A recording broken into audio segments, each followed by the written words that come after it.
সারা দেশে সকাল 10টা থেকে আউটসোর্সিং কর্মচারীদের কর্মবিরতির ঘোষণা থাকলেও চট্টগ্রামের হাসপাতালগুলোতে তারা কাজে যোগ দিয়েছেন। ফৌজদারহাট বিআইটিআইডি হাসপাতালে আছেন প্রতিনিধি মনির ইসলাম পারভেজ। বিস্তারিত জানতে যুক্ত হচ্ছে তার সাথে। পারভেজ, আমরা আউটসোর্সিং এর ভিত্তিতে নিয়োজিত যে কর্মচারী-কর্মকর্তা রয়েছেন তাদের আন্দোলনেরও খবর জেনেছি এর আগে। আপনি চট্টগ্রাম থেকে আপনার কাছে কি তথ্য রয়েছে একটু জানাবেন।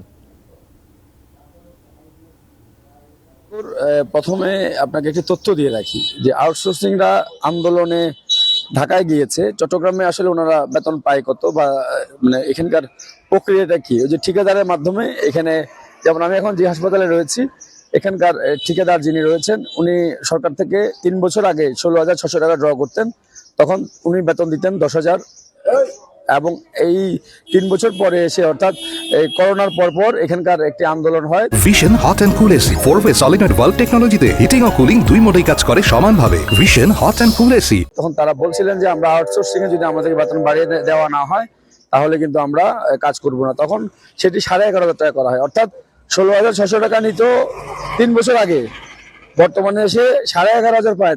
তারপরে সেটি 12,000 বা 13,000 বা 14,000 15,000 বা 16,000ও হয়নি। অর্থাৎ 3 বছর আগে 16,600 টাকার মধ্যে এখন এসে 3 বছর পরে এসে 11,500 টাকা পাচ্ছে। এখানে 35 জন লোক এখানে কাজ করছে। এই যে একটি বিশাল অঙ্কের টাকা ঠিকাদার খেয়ে ফেলছে, এটি নিয়ে মূলত তাদের ক্ষোভ। করোনার সময় তারা আন্দোলন করে এটি 10,000 থেকে 1,500 টাকা বাড়িয়েছে, আর এখন তো 3 বছর পরে এসে সরকার থেকে উনি আরো বেশি পাচ্ছেন। অর্থাৎ মূল অঙ্কটি জানার জন্য আমি অনেকবার ফোন দিয়েছিলাম, বা এখানে যারা কাজ করেন তারা নেহাত মানে তারা কেউ আসলে মুখ খুলতে চাচ্ছে না। তো সব মিলে একটি ক্ষোভে কিন্তু ফুসে উঠছে। সরকারের উচিত এটি নিয়ে আসলে একটি সুষ্ঠু পদক্ষেপ নেওয়া, তাহলে হয়তো এই আন্দোলনটি হয়তো মানে আর বেগবান হবে না বা এটি বাড়বে না।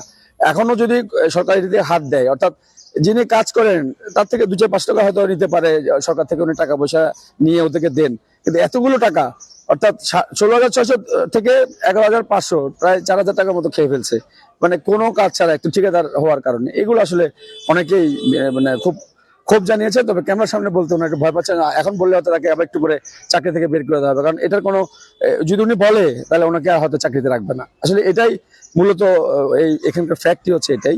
আর এখানে শুধু চট্টগ্রাম মেডিকেল হাসপাতালে আমি খবর নিয়েছি, সেখানেও কাজ করছে।